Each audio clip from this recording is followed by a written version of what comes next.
Top quality और consistent performance के लिए सिर्फ सिल्वर पंप नाम याद रखना। અમદાવાદ ઝોન 2 વિસ્તારમાં પોલીસ દ્વારા બાઇક પેટ્રોલિંગ કરવામાં આવ્યું।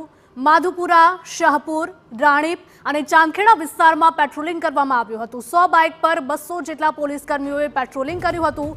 ડીસીપી, એસીપી સહિતના અધિકારીઓ પણ બાઇક પેટ્રોલિંગમાં જોડાયા હતા। ગુનાહિત ઇતિહાસ ધરાવતા આરોપીઓનું ચેકિંગ કરવામાં આવ્યું હતું। ઝોન 2 વિસ્તારમાં 100 થી પણ વધારે ગુનેગારોનું લિસ્ટ પણ તૈયાર કરવામાં આવ્યું છે। 200 જેટલા બાઇક્સ એટલે 100 જેટલા બાઇક્સ અને 200 માણસો સાથે તમામ ઝોન 2 વિસ્તારના તમામ પોલીસ સ્ટેશનમાં એક બાઇક અમે ડ્રાઈવનું આયોજન કર્યું છે અને બાઇક ડ્રાઈવ પૂરો થયા પછી વ્હીકલ ચેકિંગ અને તમામ એવા ઈસમો કે જે લો એન્ડ ઓર્ડરની પરિસ્થિતિને ખરાબ કરતા હોય તેવા લોકોને ચેક કરવાની કાર્યવાહી કરવામાં આવશે।